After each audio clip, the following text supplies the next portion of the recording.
Hello and welcome to Season 6, Episode 39 of the Dualistic Unity Podcast. We are doing this live because we were going to do an episode on Friday, but frankly, we just weren't feeling it. And I think it's really important to recognize, when you're doing things because you're enthusiastic about them, because you have something to say or that you have something to express versus doing it because you think you should. And so we're going to do this episode where we would normally record Dualistic Unity Raw. It's a Sunday morning. Neither Andrew nor Amanda were aware of the fact that I was going to introduce this as a live episode. I wanted to start this one off, actually, from the start because I had an insight earlier this morning, and it's been growing. And not an insight so much as, I guess, a deepening of how I see life and reality, humanity, myself, really. It's so funny. I know as a parent, it's easy to get really caught up in looking at physical growth, that we are growing physically as beings. And that's true in nature with animals and mammals and everything else, that we are growing physically. But what's also true across the board is that as we grow physically, our awareness grows as well. The awareness of our entire body grows. The awareness of our environment grows. The awareness of ourselves grow. And so I think that it's really easy to forget that when we're talking about growth, it's not just the physical. It really is the growth of our awareness, because any animal that doesn't grow its awareness along with its body doesn't survive.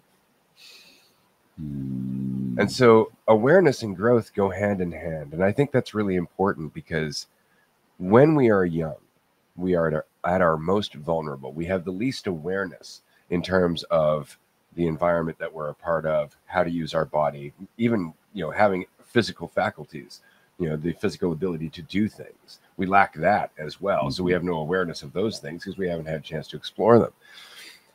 And so in that state, we feel incredibly insecure. But it's because there is a lack of awareness. There is a lack of understanding. There's a lack of ability to align with reality. And so it makes sense to me that when we drink, for example, or when we become deliriously sick and all of a sudden our awareness is sapped, it's just drained from us into this thing, suddenly we revert to our childlike state. Suddenly we start going back to that insecurity, that vulnerability. And isn't it funny? Nothing has changed except a lack of awareness.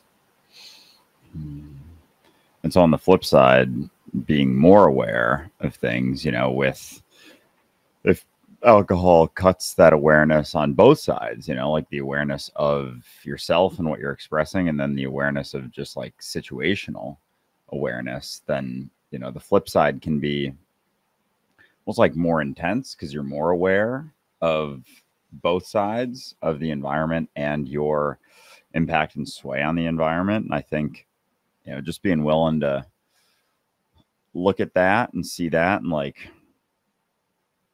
realize where you're aware of things and I don't know, not looking at them, but also not doing things because you should, because if there is sensitivity, absolutely. But, when you look for it can feel like there's always something, you got to do in order to let yourself go or in order to relax, or, you have to take steps. And there's, I think, like a moment to moment sensitivity for sure and self-honesty with things that's felt. But I think there can be almost like an obsession with needing to do an additional thing, on top of just, being aware and attentive to where you're at, being willing to just be involved in the experience that you're in. Like yesterday when we were at karaoke and stuff, I could almost feel when I started thinking that I should be doing something on top, wasn't doing enough. I had to do, an extra thing or I couldn't just be relaxed, couldn't just be involved. And so I think if we are attentive to where we're at and we basically want to be in the place that we're in, it's a lot easier to be attentive to it. And that's a lot of the line. And that's when, you know, your mind will start coming up with stories about things. And so, yeah, when you're being more responsible, and I think understanding that like all of your choices are yours, all of the decisions that you make are yours, like there's no one else to pass any of those to. Like every choice that you make, it is your decision. As much as you feel like, oh, well, you know, this, you know, parents this, family that, friends this, these people, you know, said this. And it's like at the end of the day, all of the choices that you make are yours. And taking that responsibility can be just really important. You know? It feels a lot harder to say that the choices come from you when you're not judging them. You know, when you want to find someone to blame, you know, you want to find someone that is the cause of that choice, because if they're the source, then they're also, you know, they're the one that you can blame, you know, whether it's a friend or a circumstance or a lack of experience or whatever it may be. It's just you've judged the choice. And because you've judged the choice, now you want to blame someone for that choice because it was bad. And so now you have to find the bad person that made the bad choice happen. And it just sounds like a very, very rudimentary story that, you know, sounds like a tall tale or a some kind of bedtime story with a monster. You know, it sounds so simple, but it's so powerful because you believe that story. And of course you believe the story. You wrote it. And we forget that's why it's so believable, because it's written by our own fears. And then our fears can be so convincing because we don't even realize how you claim the fear, but you don't claim the choice. Yeah, I think that's it. Is, you know, it's really easy to, as Andrew said, react. You know, you feel that fear, and so you go chasing a solution. You try to find a way to get rid of the fear, or to, you know, do something that makes the fear go away. I say kind of the same thing. The point is you do something about the fear. You run from the fear. You face the fear. You act on the fear. You basically reinforce and perpetuate the fear. You know, and it's such an easy itch to scratch. But if you don't, then something else happens. And I think that that's what I was talking about at the beginning of the episode. If you allow yourself the time and the space, your awareness of the situation and the moment that you're a part of grows. That's it.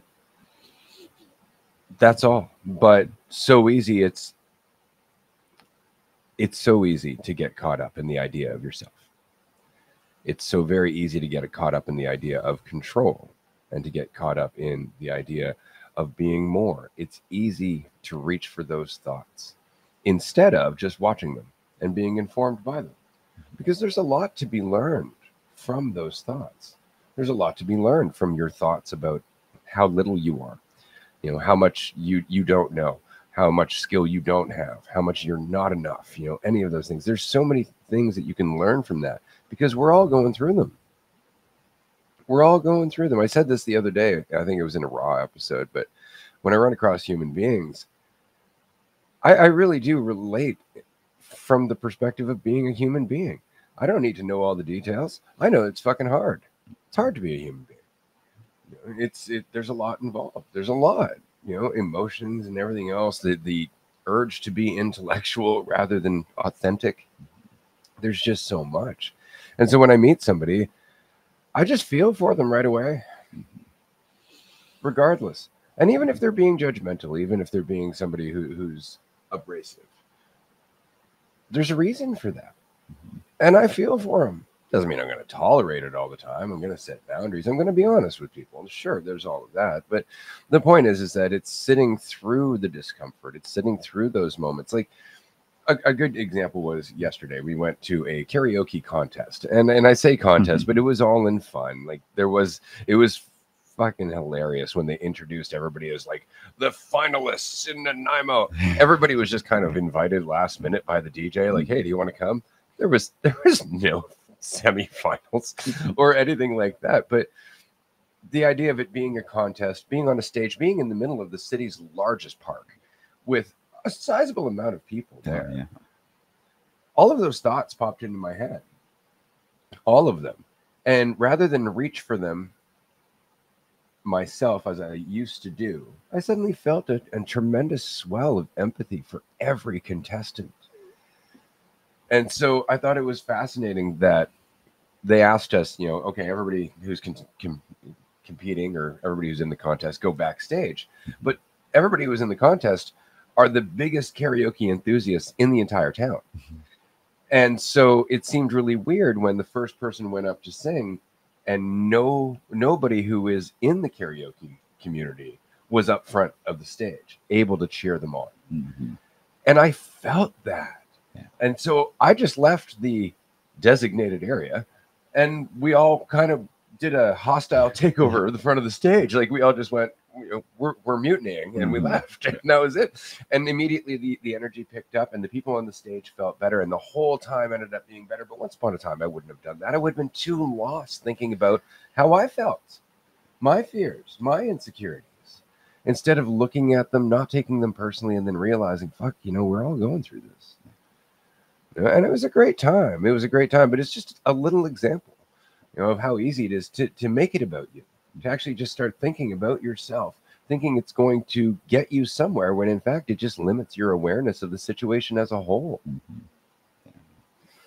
Yeah. And I noticed that too with drinking sometimes. Like it can almost ease the one side, because in those situations, we had two or three drinks at that point, but dancing kind of in the middle of that karaoke area, like it was a great time, absolutely. And like I could feel the same sort of stuff where it was like, holy shit, there was a time that there's no way I would have done this in front of people after, like maybe after 12 beers or something. then there would be a willingness to do that. But like kind of knowing that you can look at a crowd of people, and same for the singing, and make assumptions about what they're thinking about you, and like they're always just your own, like how you're seeing yourself in that moment. You're immediately going to assume, despite like all of it being a question mark,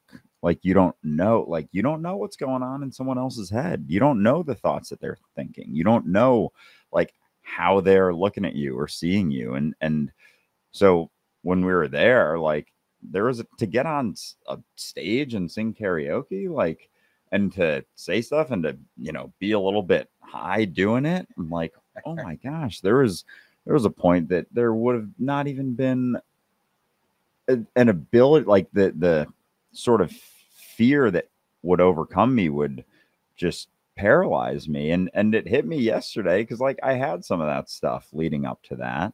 And I just didn't focus on it. Like I didn't try and get rid of it, like, lump in my throat. I'm like, yeah, that can be there. Like, oh, I'm nervous. Yeah, that can be there. And it's like not trying to get rid of or suppress that so much. It's just looking at it and being like, yeah, it's cool. That can be there. Like I'm still just, singing for myself, dancing for myself, talking for myself. Like when you don't know how it's going to be received, how it's going to be looked at, how you're going to be viewed, like, might as well kind of focus on your own experience in the sense of just being relaxed. But it's, I don't know, I guess it can be tougher to do that when you're thinking about yourself too. There's kind of a tension that can go with that immediately. So it's like, it is looking past that to help you relax a bit. But yeah. Well, yeah, it's we're looking past it because there's more than that in the moment. The way that you're feeling, your perspective, your opinions, your feelings, they're happening, but there's a lot more that's also happening in that moment. And when when you remember that, it's easier to see past you. It's almost like noticing that there's more than you in the room makes it a lot easier to see other things, because that realization just kind of widens your view. It widens that attention. That attention grows. And with more attention, you give yourself the best shot to make the most of the moment, because you're making the most of everything that's in that moment. And there's more than just the idea of you or just one perspective. And in that, the moment feels fuller and deeper and just a lot more available and a lot more, it almost feels like there's like you're feeling the potential before it's been shaped. Absolutely. And again, it's a sensitivity thing. It really is. It develops over time. But I wanted to talk about this because we're coming up to the end of season 6 here. And we've had a lot of conversations since season 1. And you'll notice in the last, I don't know, season, maybe 2, we've really walked away from the topic of being everything, of being God. We haven't had a lot of that conversation lately. And the reason is because it can become another way to think about yourself. It can become another way to just continuously reassure the idea of yourself that you know you're in control, all of your assumptions are true, you have value, you have the right way, you have all of that. And it becomes just another fucking trap where you find yourself going around the internet begging people to validate you in the comment section and then arguing back and forth because you don't feel validated. And so I wanted to talk about this because we've had this conversation recently. As much as it is true that you are reality itself, that you are existence, are you truly everything? And what does that mean? And I mean that sincerely, because as soon as you say, I am the all, I am the everything, you have an idea of that. You have formed a concept of that. And that concept is a limitation. That concept is not the reality. That is an assumption based on what you think you know, on the experiences that you have had in your lifetime. And so when you start going down that road of I am everything, you are really still struggling for a sense of value. Because the reality of being everything is the same as being nothing at all. It's what you already are. It's not something you have to think about. And as soon as you do, you've limited it. You've cut it in half, at least. And so I think it's very dangerous to start thinking, you know, I am the all of everything. I am everyone. And as much as it's true, your idea of it is not. No. Because as soon as that becomes an idea, it becomes like what you see everything through. And it's very much like yourself. Like it absolutely can become that idea that then you got to try and convince other people of, or then almost assume like if someone else isn't seeing things like that or recognizing that, like it can be it's a very fascinating thing to like think about yourself like that and then look at everyone who doesn't see that as like less than. It's alarming. And like there are times where, you know, I've realized that in myself over the last, you know, couple of years in ways like, you know, it's the idea becomes a different idea, kind of brings you, makes you feel better to kind of carry you through things and just distract yourself from all there's still no sensitivity when there's an idea, or there's a lot less. You know, it's not black and white, of course, but there's significantly less when you're looking through a veil of something. Like, I want to think about myself in some way to like get me through this sort of thing. And you can, like, I was feeling that a little bit when we were drinking a bit yesterday, like feeling better about, it was like a different idea came into play, or like the thoughts quiet. And I was very aware of like the difference in experience between like being high, being on something else, like being drunk. Like it's not so much an awareness that's then you can relax through, but it's just your mind kind of quiets, and it's not so much there talking, but it's still, you know, impacting things in the background. But yeah, I mean, as soon as there's some sort of idea of yourself that you're like focused on or trying to defend or maintain, like there's a lot that goes with that. You know, there's protection, you know, that goes with that. This sense of like rigidity in protecting it, because you got to be careful. It's like you're a step or two behind reality all the time, because you're trying to like be in control of yourself, you know, and like just your ability. And I don't know, sometimes it feels like there's like a gap between like being that step behind and being like at the forefront, like at the front of your face, front of your eyes, like paying attention, being aware that, you know, it's not just you involved in situations. Like there's a lot happening, and to focus on yourself at all, like you're going to keep missing things that are happening over and over and over. And it's like it can feel like you sink deeper into that, but it's still in the moment. It's still the focus. And it feels like sometimes the deeper it goes with that it can almost feel like you're further from being here, from being able to be attentive, from being able to relax, and like, you know, start now. And like, because the story almost gets bigger, the swell, the assumptions, they build, and then that turns into, you know, likely depression. And the idea just gets so strong. It's like you assume there's got to be a way out, you know, something you got to do in order to let that drop. And it's, I think for me recently, it's been like, oh, just not being like, not caring so much that it's been focused on for a while. Like, oh, I can let myself be like, it's kind of like a not giving a fuck about how it's been, but like taking the responsibility as well, because it comes with that. Like there's no free lunches, you know, like with that awareness of yourself, more self-honesty, like it comes with responsibility for things. And if you don't want to look at that side of it, like the awareness, sensitivity, like it doesn't go with it. Like there is a necessary balance with it that you can't really escape if you're not being responsible, or that you can.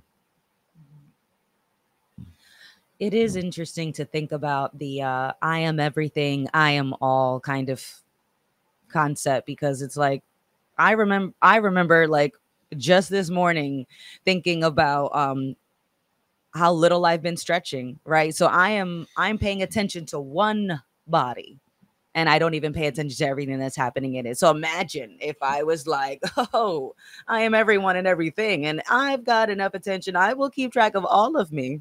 I will know what everyone's feeling. We will always be able to. It's like you barely do that for the one body you're living in now. So it's just hubris, you know, a little bit of hubris to think, you know, I've got this. I won't ever drop the ball, you know. And there is no ball to drop, but it's just that there is no way that you could pay attention to every nuanced thing at the same time from the one perspective. And as much as you feel like you have to, you don't.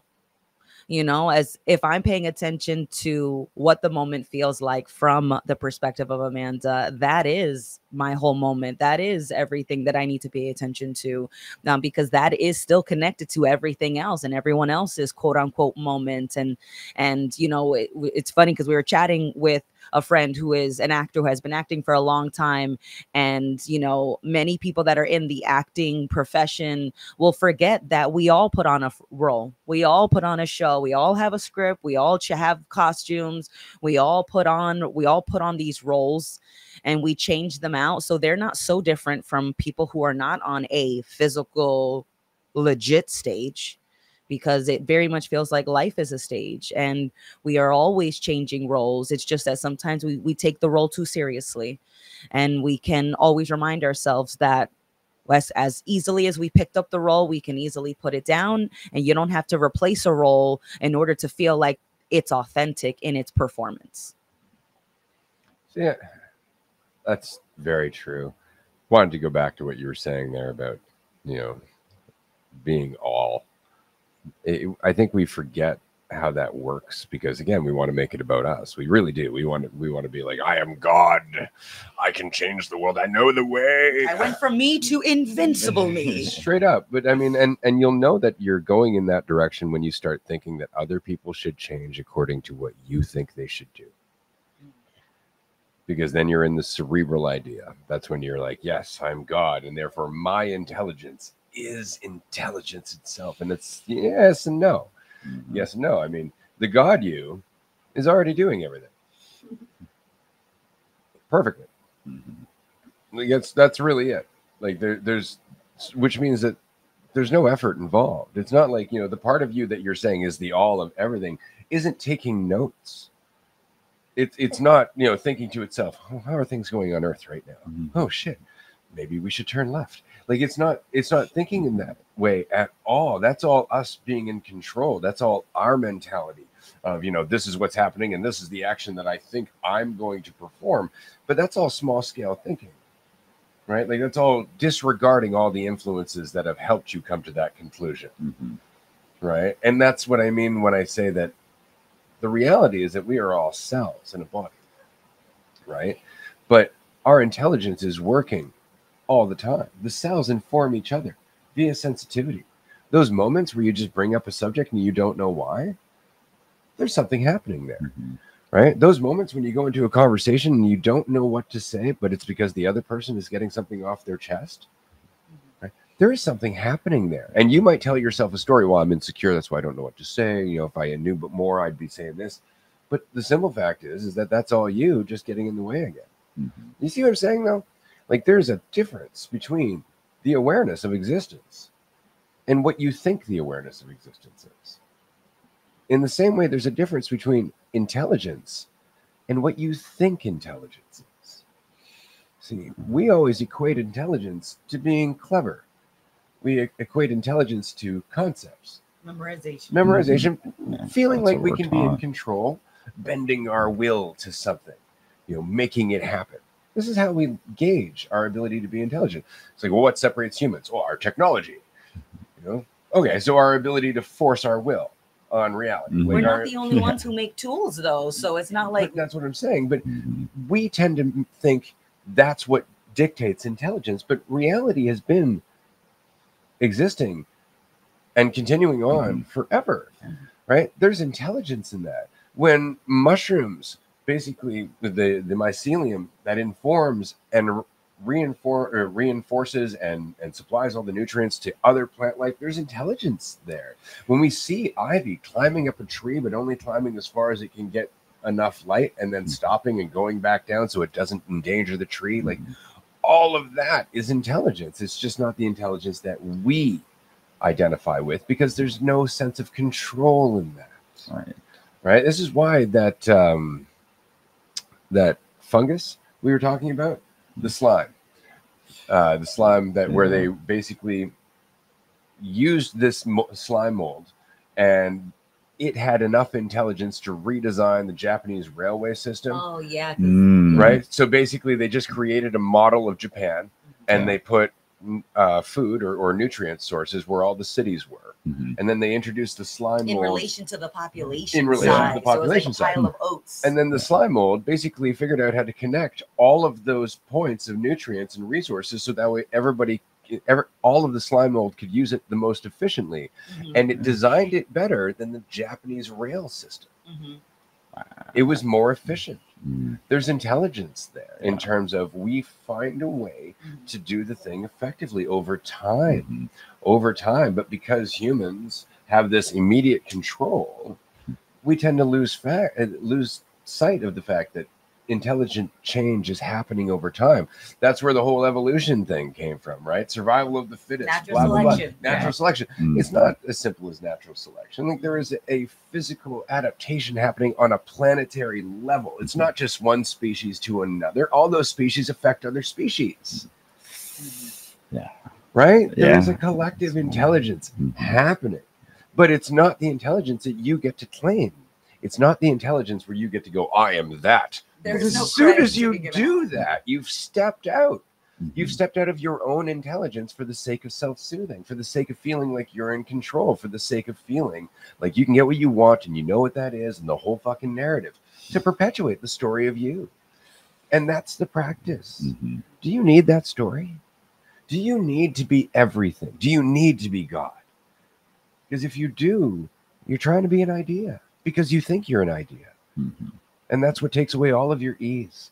It's what removes your ability to empathize in the moment and actually be of service, not to someone, not to people, but by virtue of the fact that you're not putting yourself first, not putting the fiction of you first. Oh, absolutely. And that, yeah, like trying, like, because with that comes this feeling of like the responsibility goes towards changing people, convincing people, getting people to understand something instead of being yourself. Like there's absolutely a trade.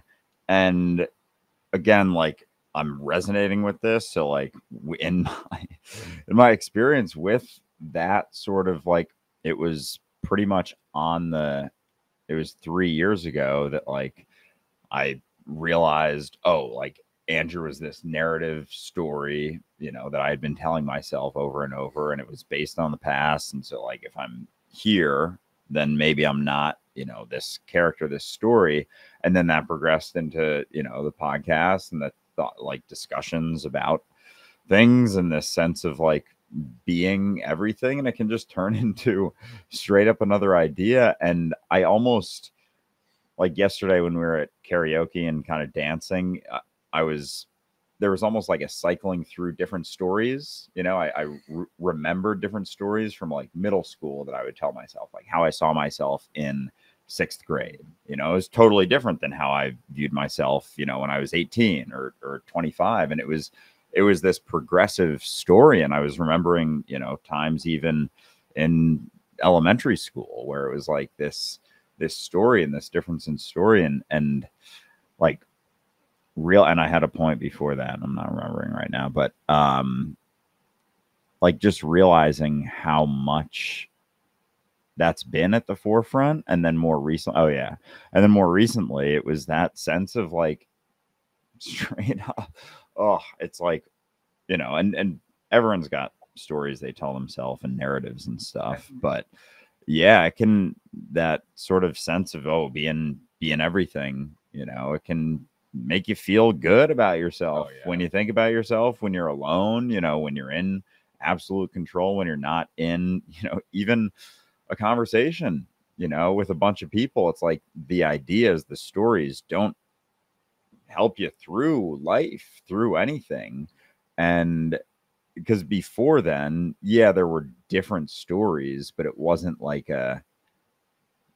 as much of a gap sort of story, you know, like it was more just, I don't know, being myself in a sense, not as disconnected from things. Cause you know, if you're relying on a very strong idea that like isn't based in reality really as much, like it can disconnect you a lot, just disconnect you from moments, from experiences, like when you're talking to someone and they're just like, you know, like, oh, sorry, I just spaced out for a bit. Like a lot of times that's thinking about how to have control, thinking about yourself in relation to, you know, the situation and how to get what you want next, instead of like just being willing to not know that, like, you don't really know what you want, what's best for you.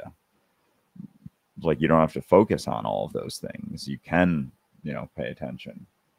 Yeah, I find that fascinating. And I really do, just because it's something that the mind, our sense of control, just doesn't want. It just doesn't like it, right? At all. But it's something that you realize more and more as you start to practice letting go, that your life, everything that you're looking for through control is already available.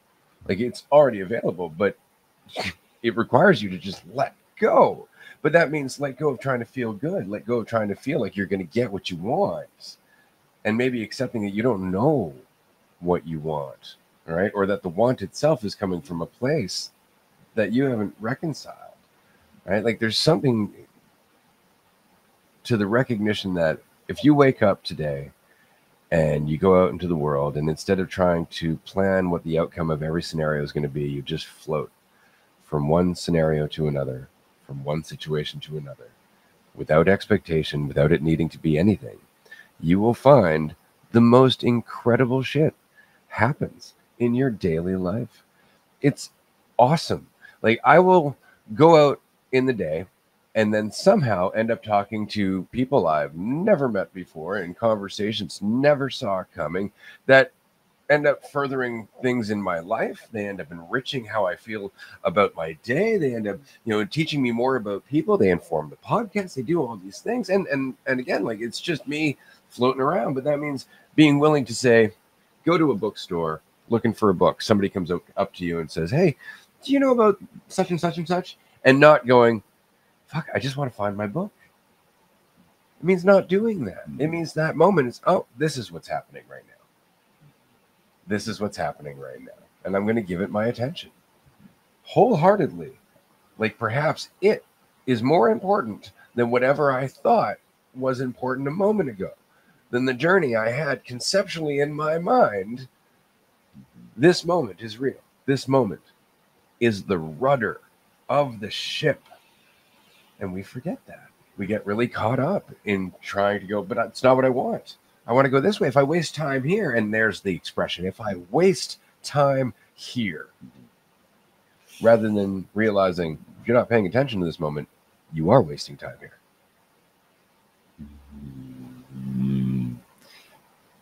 And realizing that it's like on you, it's on you whether or not you're attentive, because that sense of like, the floating around moment to moment, it's a different sort of experience, like the willingness to be informed by your experience instead of trying to, parse things out. Like, oh, I absolutely know that if I do these things in this way, schedule this out, make this to-do list, do this thing, that like this is going to get me eventually down the road to the thing I absolutely 100% want. And like, you can just focus on that every single day and, appreciate your experience fully as well. But I guess it's always a balance, and there is no black and white with it. Like it's all gray area. And that I think is a big difference in not holding on to so much of a sense of, yourself and shoulds and shouldn'ts and all that, is like things become more of a gray area, because otherwise everything seems black and white.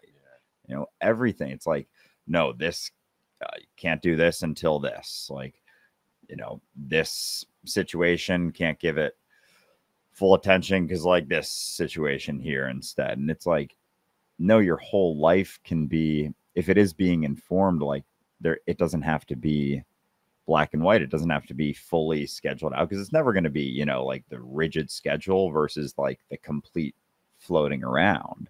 There's always variation, but it can be, I guess, easier to bounce around and float around when you're not focused so much on yourself and how you're doing. And then every situation gets a little bit lighter and easier, when it's not, oh, how am I doing? How am I going to do? How do I best get what I think should be happening out of this situation? Like, you really don't know. And like the roles that we play, even when we do feel like we're doing things absolutely incorrectly, there's still things happening even then. There's still things being realized, noticed, shifts happening, changes happening. And like, that's going to be going on regardless of what you're assuming, should be playing out. But yeah, it's like, how willing are you to just be focused and relax on your experience? Like that's your influence right there, is that focus. I mean, there are so many examples where I was certain that things went horribly wrong, or I made the wrong choice, or I did something incorrectly, and it just led to an opportunity that I don't think I would have found otherwise, you know? And so all those moments that are so wrong are wrong from, you know, from that perspective that it shouldn't have happened that way. But everything keeps going, you know, and as much as we want to judge our progress is still being made. There's still change that's always happening. And so it's like, oh, you don't like what's happening? Wait 5 minutes. Most likely something else will be happening. You know, oh, you like what's happening? Wait 5 minutes. That will change, you know? Like, it's just whether you like it or don't like it is secondary. Life is happening regardless of your opinion, but your opinion is certainly informative. It doesn't have to feel oppressive.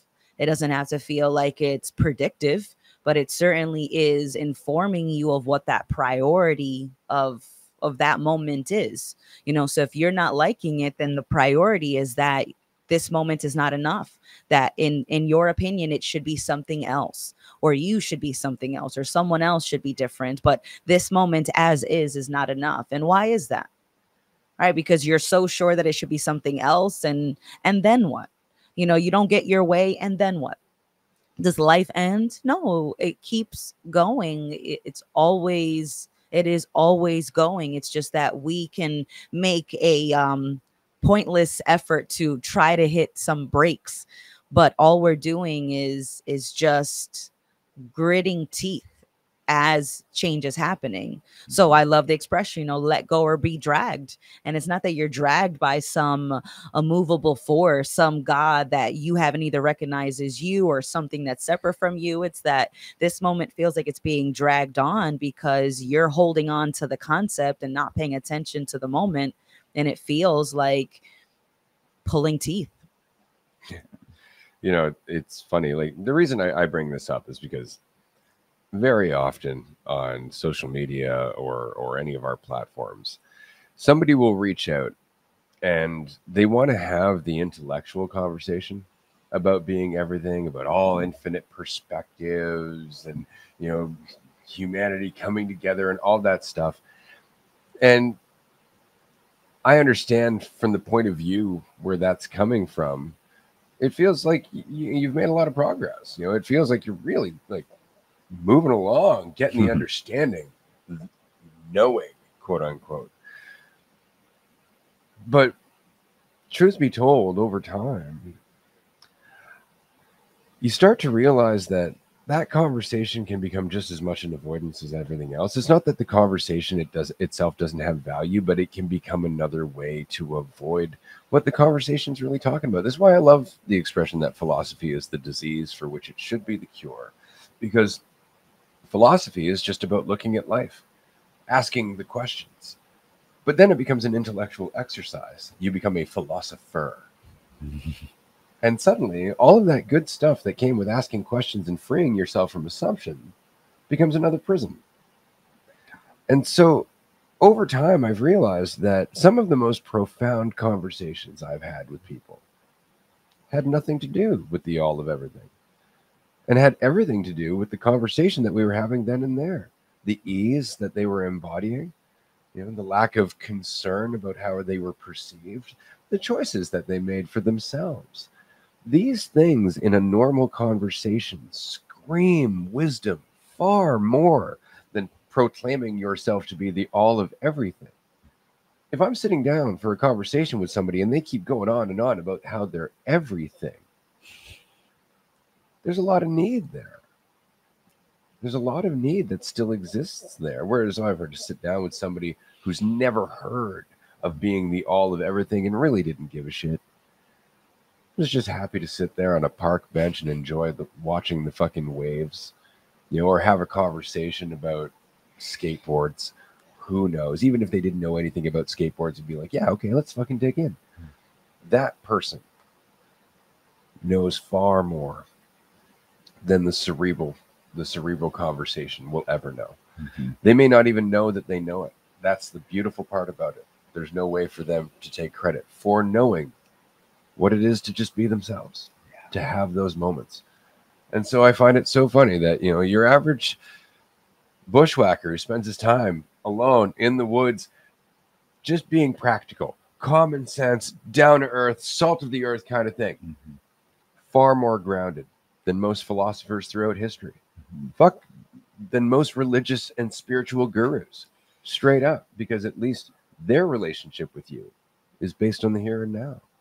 Not to say that they're always there. Sure, that conversation may take that person's life and just widen it. They might go, oh, that's what I've been doing this whole time. It's just chilling and being right. That's why I like nature, like that kind of thing. All of a sudden there's insight there, but it's not necessary. They're already enjoying their existence. They're already aligning with the moment that they're in. It has nothing to do with being an intellectual. It has nothing to do with being in the recognition or in the know. That's why I used to always laugh about people who are in the know but don't know what they're talking about. It's like, I'm in the know. I don't know what it is, but I know it. Like, that's just you wanting to feel better. Like, why so avoidant in saying you don't? Why is that such a threat? Like, why are you gravitating towards, no, I know. Because there's a reason. You don't have to claim anything at all. Oh my gosh. Yeah, like, man, that sense of it, because it can just be something you think about. It's just straight up another way to think about yourself instead of looking at it as more as like being a life liver.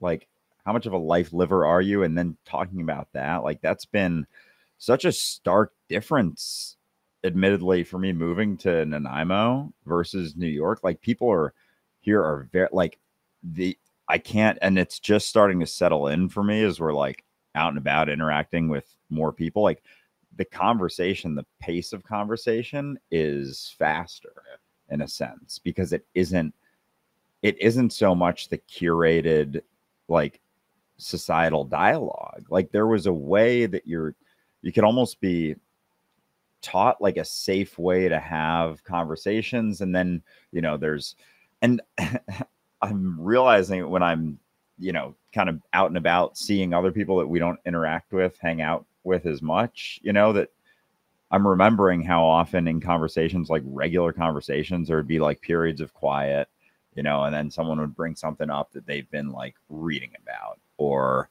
a podcast they've been listening to. And then it's like sharing information about how individually each person is growing themselves, like becoming more in themselves, and talking about that, like, what your job is like a forefront of conversation almost all the time. Whereas I've noticed here that it comes up at points, but it's rarely the forefront of conversation. Like, there isn't, like, here there aren't like walls to conversations as much. There's so much more of a free flow, but you gotta be attentive. You gotta be in the conversation straight up, because if you're not, you keep missing everything, and there isn't like a structured thing to revert to so much. And I'm realizing now, like, oh yeah, this is our podcast. I can just talk about my experience that I've been going through here, obviously, and because it's hitting me more. I just want to throw out there, though, don't move to Vancouver Island. It sucks here. Yeah, pace is way too fast. Air is gross. People are awful. It's terrible. Yeah. Just, and there's no karaoke. It sucks. And like, seeing how vital it is to be attentive, to be relaxed. Like, it's a necessary component. Whereas for more of a structured societal, like, I don't know, societal norm type conversation, talking about, and not, again, this isn't like, because there's not a difference. There's not black and white, but the focus on just certain topics or just bringing things up as something to talk about. I guess that's conversation too, as I'm realizing, but like, not often. Yeah, often conversations happen for a point. Yeah, you can feel it. You go into a conversation. Yeah, that's more of it. They're almost like just waiting to give you their business card. And I've met lots of people like that, straight up. I've actually had people tell me, if you meet somebody, you give them your business card. If you meet someone, you give them your business card. It's like, holy fuck, that's abrasive. Like, that's like, what if I don't want your fucking business card? You know, what if having a conversation with me that didn't revolve around your need to do business is actually better for your life and mine? Right. But that's what I mean. Most conversations, people get into it for a point. I mean, this is the reason, like, there's a difference between, say, the corner lounge and the terminal pub, right? Terminal pub, a lot of intention. People are there looking to meet someone, looking to get laid, looking to find that partner, looking to find that validation. You can feel it because the conversation at the terminal is always very short and always very, direct. It's just like, are you the one I'm looking for? Are you the one? No, already lost interest. I'm going to move on. And that's what it feels like. Whereas you go to the corner lounge, you could sit there chatting with somebody for a fucking hour, and then they just fuck off. And then you run into them later on because they're not going anywhere. They know they're going to be here next week. They're not trying to meet anyone. They're here to sing. See the difference? And that's, I think, what you're feeling in terms of conversation. People sing more here, metaphorically. Yeah, for sure. And that intention too. There's a difference when there isn't so much of an intent behind, like so much of when people aren't putting on so much of a show, they're not pulling from people as much. And like, especially moving from New York, again, it's not like everyone's different. And there isn't this generalization type thing. Just in my experience, meeting people, it's been a difference in people being a lot more relaxed in a lot of ways. But again, it's like I'm hanging out with different types of people here too. So and New York is less so. But yeah, and like noticing that as well. Impact, yeah. Right? Like as you're changing your priority, the conversations that people can have with you are changing. How much of it is, Nanaimo? How much of it is you?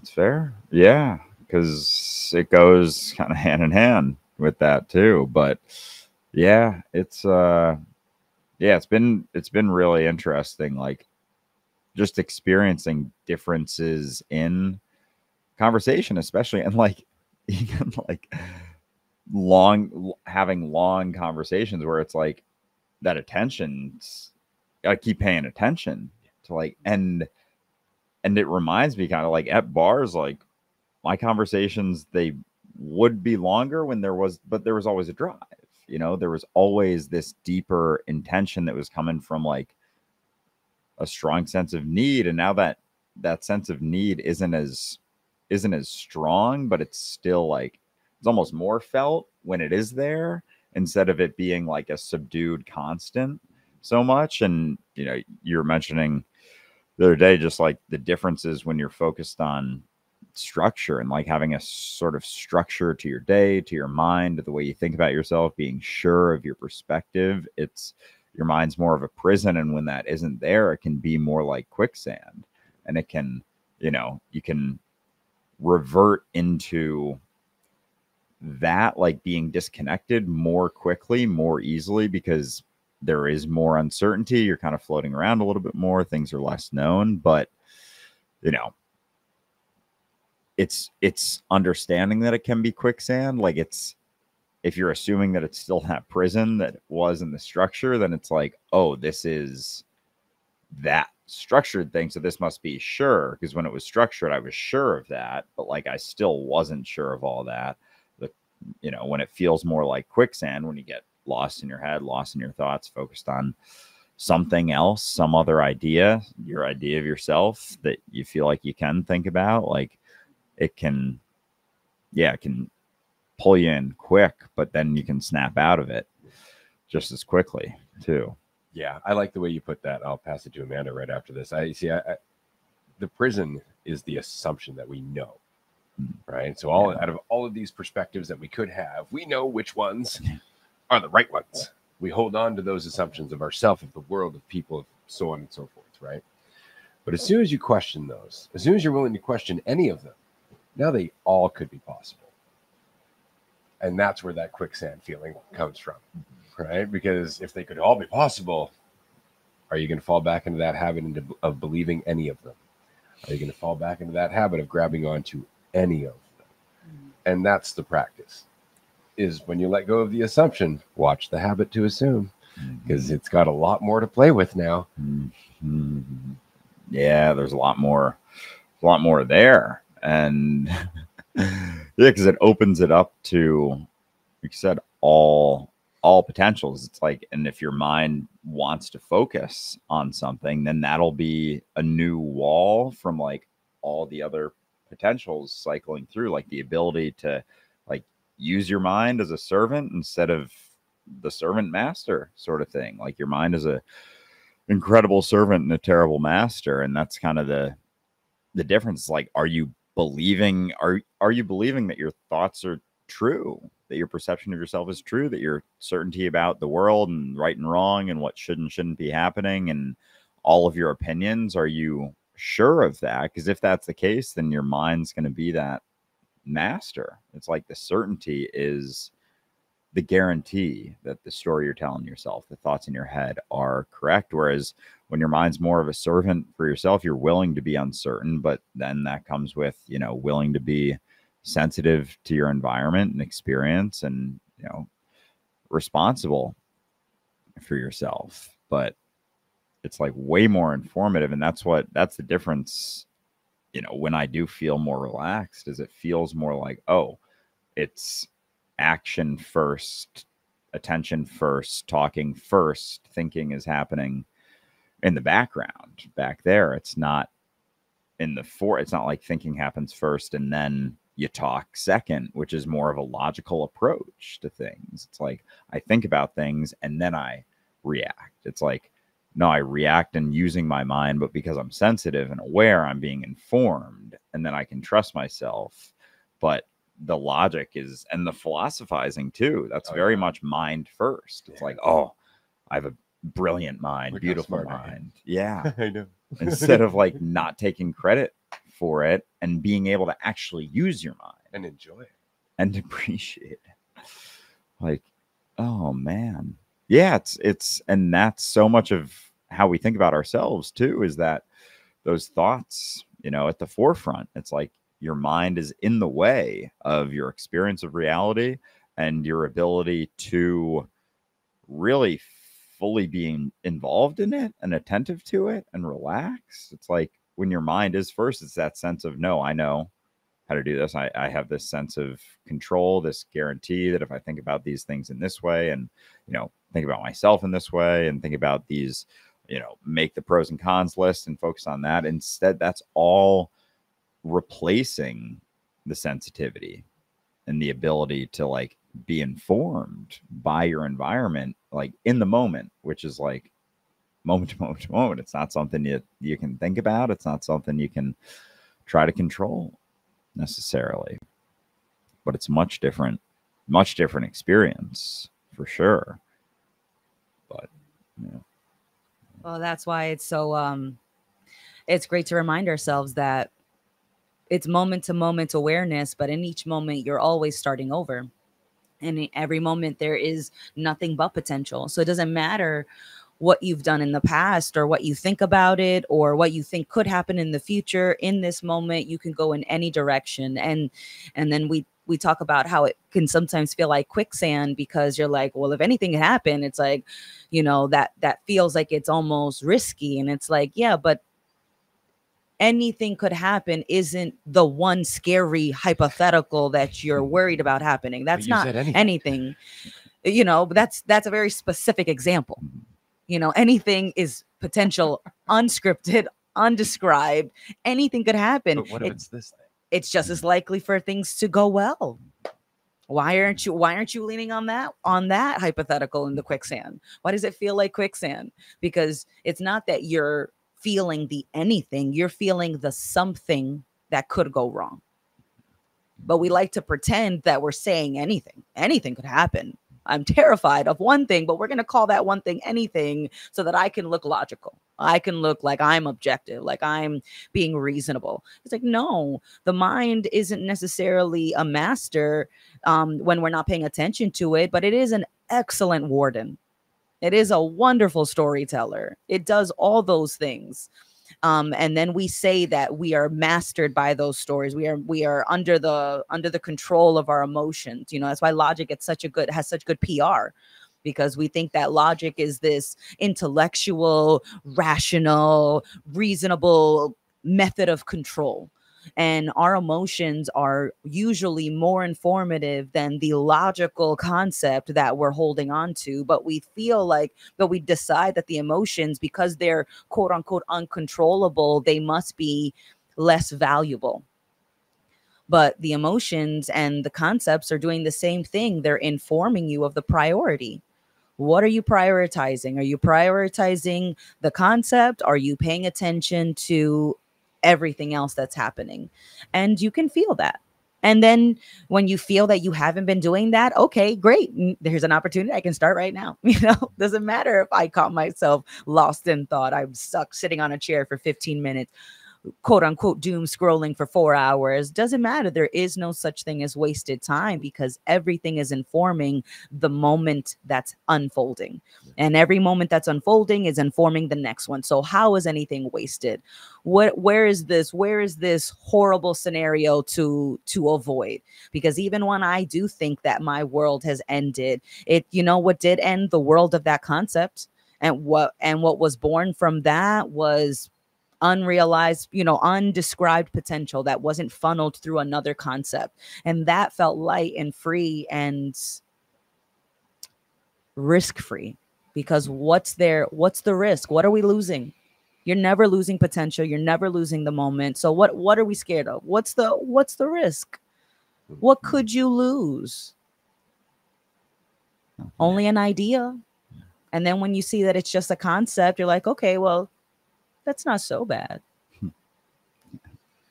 Yeah, that's the thing. It's a practice. We had a conversation yesterday about intuition, and I thought it was fascinating because he was saying, like, well, I should follow my intuition. And it's like, right, but your intuition can be swayed by fear and desire.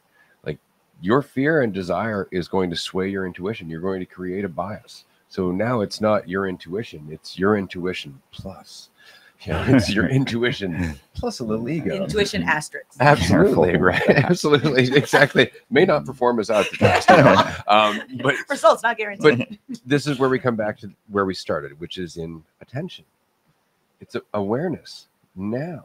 So as you're having a conversation, as you watch your insecurities pop up, as you watch your need to try and prove yourself pop up, as you watch yourself trying to gain a sense of control or value, as you watch these things pop up and you don't rise to them, there is another track of information that happens at the same time that informs the conversation. It informs your actions, but it's just through paying attention. Yeah. And that's where you find your intuition, in the moment-to-moment facing of your needs and fears. Mm-hmm.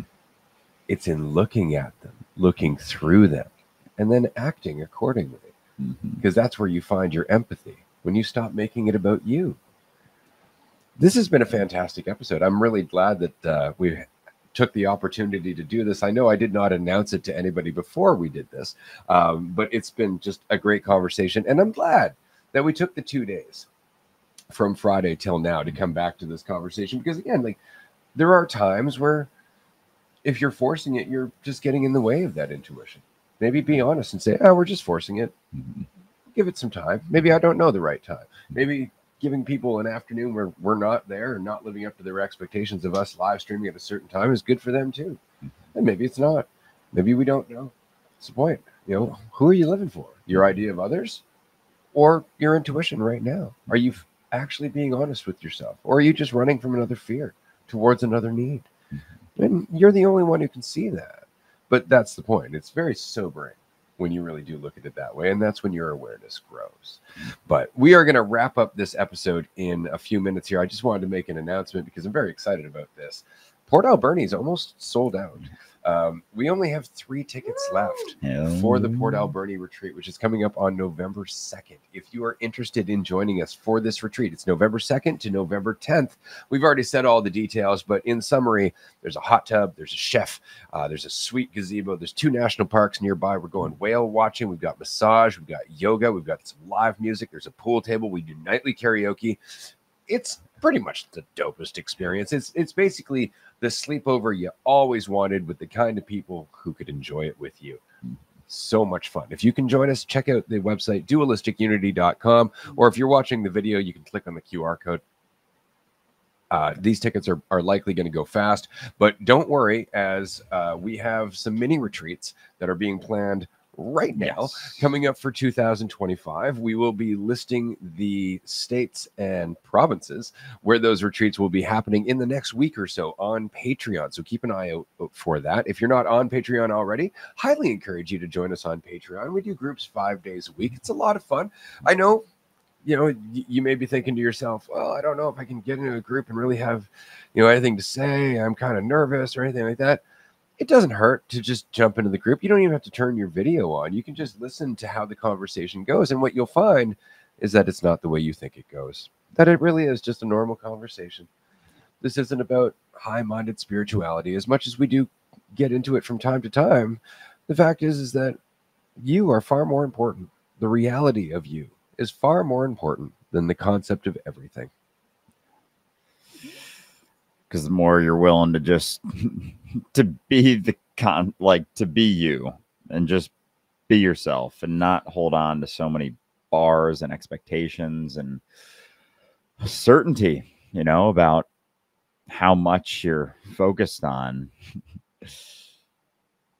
It can be very sobering, and it's important, to check yourself, I think, from time to time when you're focusing on yourself in a certain way and thinking about yourself in a certain way, or focusing on trying to, control something or make assumptions about something, and just be honest with yourself that they're coming from you, and you can use, other people to try and validate those opinions and perceptions, but they're all coming from you, really. So this has been a great episode. Really excited for that Port Alberni retreat, and be on chatting with you soon. Mm-hmm.